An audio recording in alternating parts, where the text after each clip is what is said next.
यूं तो कांग्रेस का सबसे बड़ा चेहरा निर्विवाद रूप से आज की तारीख में राहुल गांधी दिखाई देते हैं। कांग्रेस राहुल गांधी के पीछे खड़ी हुई है, उनके चेहरे को मजबूत किया जा रहा है, लेकिन इस सब के बीच में नहीं भूलना चाहिए कि कांग्रेस एक और चेहरे को तैयार कर रही है और वो चेहरा है प्रियंका गांधी का। अब बड़ा सवाल है, क्या कर्नाटक चुनाव के सहारे 2024 के लिए तैयार हो रही है प्रियंका गांधी? ये सवाल इसलिए खड़ा होता है क्योंकि प्रियंका गांधी की अपनी लोकप्रियता है। हिमाचल प्रदेश के चुनाव में जीत का सेहरा उनके सिर पर बांधा गया। प्रियंका के हाथ में पूरे प्रचार की कमान थी। प्रियंका को एक नए बूस्टर का एक तरीके से एक नया बूस्टर मिला है हिमाचल चुनाव में जीत के बाद में।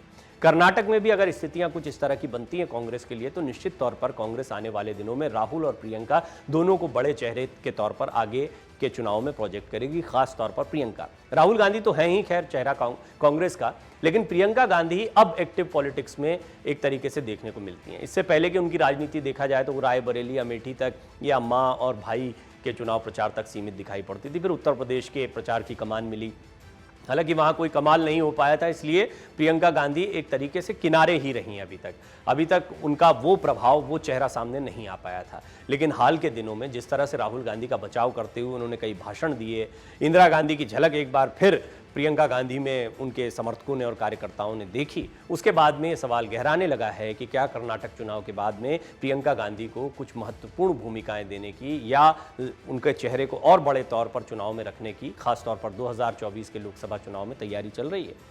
2024 में होने वाले लोकसभा चुनाव से पहले क्या प्रियंका गांधी को सबसे बड़े नेता के तौर पर पेश किया जाएगा?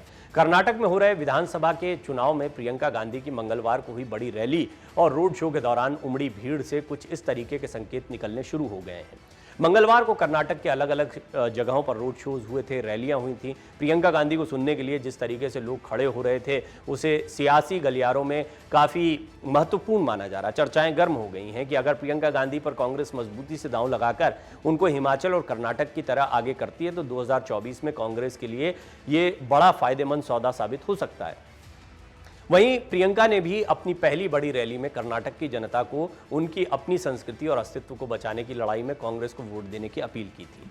मंगलवार को कर्नाटक के अलग अलग शहरों और इलाकों में भी प्रियंका गांधी की रैली से कांग्रेस को न सिर्फ बड़ी उम्मीदें दिखी, बल्कि आने वाले विधानसभा चुनाव के अलावा लोकसभा चुनाव भी एक नई उम्मीद के तौर पर उनको दिखाई दे रहा है। सियासी जानकारों का मानना है कि प्रियंका की रैली में उमड़ी भीड़ का अगर आकलन किया जाए तो ये पता चलता है कि वो कांग्रेस के बड़े चेहरों में से सबसे प्रभावशाली चेहरे के तौर पर पहचानी जा रही हैं। इसके अलावा वो कर्नाटक में कांग्रेस के अब तक पहुंचे सभी बड़े नेताओं में सबसे ज्यादा भीड़ खींचने वाले नेता के तौर पर पहुंची हैं। राजनीतिक विश्लेषक ये भी कहते हैं कि प्रियंका गांधी ने जिस तरीके से कर्नाटक में रैली की और लोगों का हुजूम जुटा, वो कांग्रेस के लिए बहुत पॉजिटिव है। राजनीतिक विश्लेषकों का कहना है कि प्रियंका गांधी की रैली में शामिल होने सुनने के लिए जिस तरीके से भीड़ जुट रही है, वो सिर्फ कर्नाटक ही नहीं बल्कि इस साल होने वाले दूसरे अन्य राज्यों और लोकसभा चुनाव के नजरिए से कांग्रेस को एक बड़ा संदेश दे रही है। यह संदेश कांग्रेस के एक बड़े नेता के चेहरे के तौर पर है। माना जा रहा है कि प्रियंका की इसी भीड़ खींचने और भरोसे वाली इमेज को आने वाले विधानसभा और लोकसभा के चुनाव में भी प्रमुखता से आगे रखकर माहौल बनाया जाएगा। राजनीतिक विश्लेषकों का मानना है कि प्रियंका गांधी ने कर्नाटक में अपनी पहली जनसभा और रोड शो में एक बार फिर से साबित कर दिया कि वो कांग्रेस के किसी भी बड़े नेता की तुलना में ज्यादा लोगों की भीड़ खींचने में आगे हैं। राजनीतिक विश्लेषक और वरिष्ठ पत्रकार मानते हैं कि प्रियंका गांधी की इस इमेज को कांग्रेस को आने वाले विधानसभा चुनाव से लेकर लोकसभा के चुनाव में आगे रखना चाहिए। कर्नाटक में जिस तरीके से अपने पहले रोड शो में इतनी भीड़ इकट्ठा उन्होंने की है, वो निश्चित तौर पर आने वाले दिनों में कांग्रेस के नेताओं के लिए बूस्टर डोज के तौर पर काम आएगी। कर्नाटक में कांग्रेस के नेता एस.एन. सेरेन कहते हैं प्रियंका गांधी उनकी बड़ी नेता हैं और कहीं भी रैली करती हैं तो इतना जनसमूह तो उमड़ता ही है।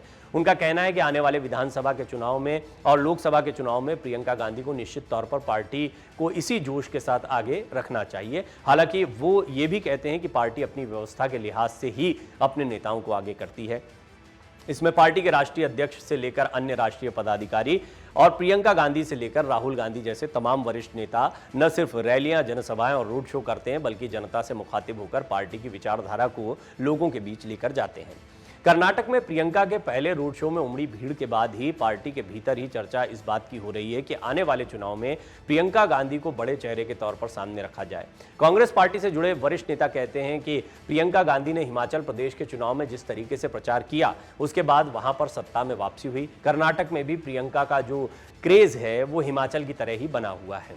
कांग्रेस नेताओं का कहना है कि वो कर्नाटक में 2018 की तरह ही सरकार बनाने जा रहे हैं। कांग्रेस के वरिष्ठ नेता का तर्क है कि प्रियंका गांधी की इसी छवि के साथ अगर 2024 के लोकसभा चुनाव में उतरते हैं तो पार्टी को बहुत लाभ हो सकता है। हालांकि उनका कहना है कि ये बहुत हद तक पार्टी और आलाकमान को ही तय करना है कि प्रियंका गांधी के आने वाले चुनाव में किस तरह की भूमिका होने वाली है। लेकिन पार्टी के अंदर खाने ये लगातार बात उठती रही है कि प्रियंका गांधी को बड़ा चेहरा बनाकर कांग्रेस के फ्रंट पर लाना चाहिए। वहीं प्रियंका ने मंगलवार को अपनी अलग अलग जनसभाओं और रोड शोज में कर्नाटक की जनता से उनकी संस्कृति और उनके स्वाभिमान को जोड़कर आने वाले विधानसभा के चुनाव में वोट डालने की अपील की। प्रियंका ने इस दौरान बेरोजगारी के मुद्दे से लेकर राज्य के विकास और किसानों के मुद्दे से लेकर स्थानीय महिलाओं की समस्याओं पर जोर दिया। इसके साथ साथ बेरोजगारों को भत्ता दिए जाने के अलावा महिलाओं को 2000 रुपए प्रति माह दिए जाने की बात भी उन्होंने कही है। हाल में कर्नाटक में अमूल की एंट्री का जिक्र करते हुए प्रियंका ने स्थानीय लोगों को संबोधित करते हुए कहा कि उनकी सरकार आने पर वो राज्य की कोऑपरेटिव डेयरी को ही नहीं न सिर्फ आगे बढ़ाएंगे बल्कि पुरानी उत्पादन क्षमता के अनुसार ही उसको आगे बढ़ाया जाएगा। नंदिनी और अमूल का एक विवाद चल रहा है, यानी स्थानीय मुद्दों को भी प्रियंका ने यहां पर उठाया।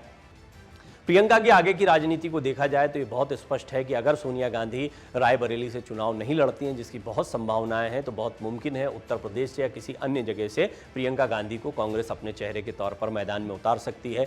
रायबरेली या हो सकता है अमेठी जैसी किसी जगह से वो चुनाव लड़ती आपको दिखाई दें। इसकी बहुत बड़ी वजह यह है कि ये तय माना जा रहा है कि पहले तो राहुल गांधी की सांसदी के मसले पर क्या फैसला आता है। यदि वो चुनाव लड़ते हैं तो वो वायनाड या दक्षिण भारत को प्रेफर करेंगे। कांग्रेस दक्षिण भारत में खुद को मजबूत करने के प्रयास कर रही है। ऐसे में दक्षिण और उत्तर इस तरह से दो राजनीति के ध्रुवों पर बहुत मुमकिन है कांग्रेस आगे बढ़े। उत्तर में विपक्षी खेमे के अन्य दलों की ताकत ज्यादा देखने को मिलती है और यहां पर कांग्रेस के चेहरे के तौर पर प्रियंका को ज्यादा प्रमोट किया जा सकता है। मन से उजाला कर चले, मन से उजाला कर चले, एक अमर